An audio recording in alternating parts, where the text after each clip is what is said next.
Welcome back to my channel পূজার lifestyle. সবাই কেমন আছো? আশা করি খুব ভালো আছো, আমিও ভালো আছি। তো আজকে চলে আসলাম তোমাদের সাথে নতুন একটা ব্লগ নিয়ে। তো আজকে যেহেতু রোববার সানডে, তো দুপুরবেলায় মায়ের রান্নাবাড়ি করে দিয়েছিল, তো সেগুলো খাওয়া হয়ে গেছে, সেসব ব্লগ আর নিইনি। তো এখন আমি রাত্রিবেলায় খাওয়া, কিন্তু এখন বাজে বিকেল 5টা। আমি এখন রান্না বসাবো। আমি এখন করবো ডিম কারি আর ফ্রাইড রাইস।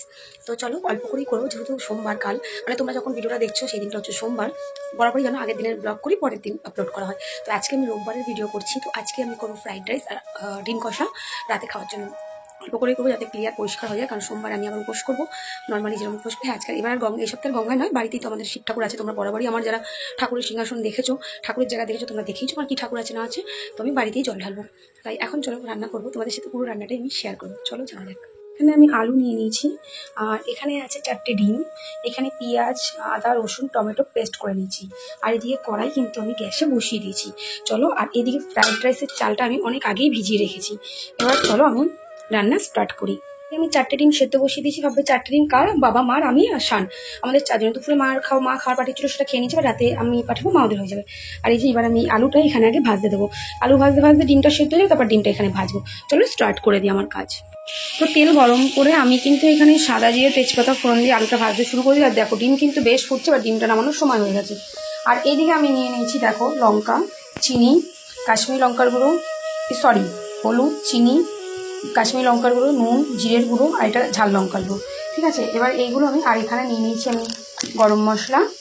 আর রাইসটা পরে করছে, আলুর দমের রেসিপিটা দেখি না, আলুর দমটা করে নিই। ঠিক আছে, এই হচ্ছে জাস্ট মশলা।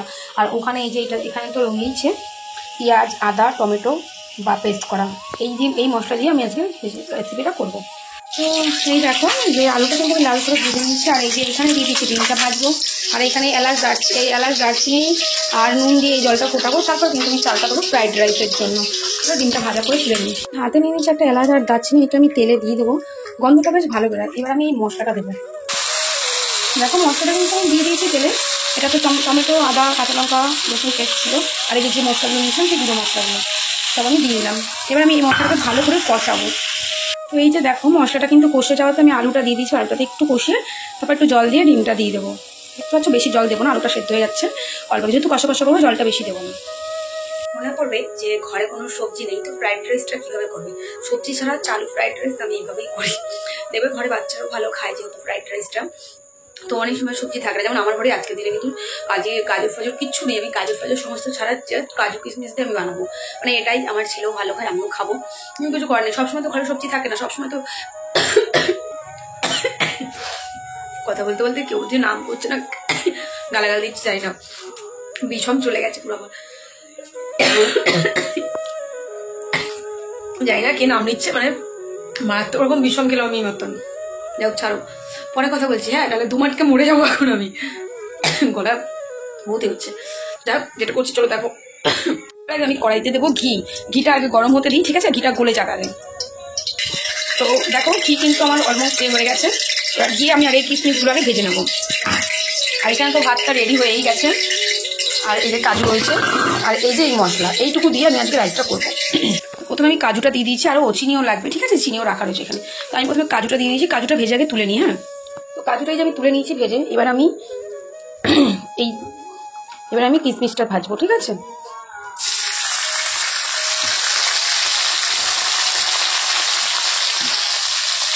দেখতেই পাচ্ছ কীভাবে ভাজাটা হচ্ছে। চলো তুলে নিই। এবার আমি ভাতটা কিন্তু দিলাম, ভাত, কাজু, কিশমিশ সব ঘিয়ের মধ্যে দিয়ে একটু ভেজে নেবো। এবারে আমি এর মধ্যে দেবো পরিমাণ মতন চিনি। তোমরা তোমাদের মতন স্বাদ মতন, যদি মিষ্টি মিষ্টি ব্যাপারটা বেশি মানে চাও, তাহলে তোমরা তোমাদের পরিমাণ মতন এতে এবার চিনিটা দিবে। আর নুন কিন্তু ভাত যখন জলটা যখন ফোটাবে, ভাতের জলটা, নুন কিন্তু তখনই দিতে হবে। তো দেখেছো তো, দেখো এই হচ্ছে আমার রেডিমেড ফ্রাইড রাইস ঘরে। চলো, আর ঘরে রাইস করেছি যাই করে একটুখানি কালার না হলে ভালো লাগে। তো এই দেখো আমি কিন্তু দিয়ে দেবো এখানে ফ্রুট কালারটা আমার। তো দেখতেই পাচ্ছ ফ্রুট কালারটা কিন্তু আমি আমার কেকের কালার, এটা আমি দিয়ে দিলাম। এবার এর মধ্যে আমি মশলাটা দিয়ে দেবো, দিয়ে একটু নাড়াচাড়া, কারণ খুব বেশি নাড়াচাড়া করবো না। খুব বেশি নাড়াচাড়া করলে চালগুলো, বড় বড় চালগুলো তো ভেঙে যাবে। তো খুব তাড়াতাড়ি বিষয়টা নামিয়ে নেওয়ার চেষ্টা করবো। ঠিক আছে, চলো। তো এই যে আমার কিন্তু ফ্রাইড রাইস কমপ্লিট। এটা আমার চালু ফ্রাইড রাইস, ফার্স্ট, কোনো বেশি কিছু নয়। কাজু, কিশমিশ, ঘি দিয়ে এটা করে নিলাম। তোমরা দেখতেই পারলে খুব শর্ট টাইমের মধ্যে হয়ে যায়। বাচ্চারা খুবই ভালো খায়, আমার ছেলে তো প্রচণ্ড ভালো খায়, আমিও খাই। তো এই কটা জিনিসের সবসময় যে সবজি থাকবে ঘরে তা একদমই নয়। তো এইভাবে তোমরা করে নিতে পারো, ভীষণ ভীষণ ভালো লাগবে। আর দেখতে পাচ্ছ ঘিটার পরিমাণটা একটু বেশি দিও, কারণ ঘিটা না দিলে না ভালো লাগবে না। তো ঘিটার পরিমাণটা একটু বেশি। আর এই যে এখানে রয়েছে আমার ডিম কারি, দেখতেই পাচ্ছ ডিম কারি নামিয়ে আর তোমাদেরকে দেখানো হয়নি, একদম ওই কষিয়ে জল দিয়ে নামিয়ে নিয়েছিলাম। আর এই যে আমাদের রাতের ডিনার এটাই হবে আজকে, ঠিক আছে? কারণ অল্প অল্পই করতে হয়েছে, যেহেতু কালকে তো উপোস থাকবো আমি, তাই জন্য অল্প অল্প করেই করা হলো। না একটুখানি প্লেটে একটু তুলে নিলাম, আলু নিলাম, ডিম নিলাম না এখন, আর একটু রাইস তুলে নিলাম। সন্ধ্যেবেলায় কিছু খাইনি, ঠিক আছে? তো আমি ভাবলাম এখন একটু টেস্ট করা যাক কেমন হয়েছে, তোমাদের কিছু রিয়াকশান দেখাতে পারবো, তারপর তো রাতে খাবো। তো চলো একটু রিয়াকশান আমার দেখে নাও তোমরা। তো নিজের বানানো ফ্রাইড রাইস আর ডিম কারি নিয়ে নিজেই বসে গেছি। ডিমটা এখন নিইনি, এখন শুধু দুটো আলু তুলে নিলাম আর একটু রাইস তুলে নিলাম, দেখা যাক কেমন হয়েছে খেতে। ওই বাবারি বাবা,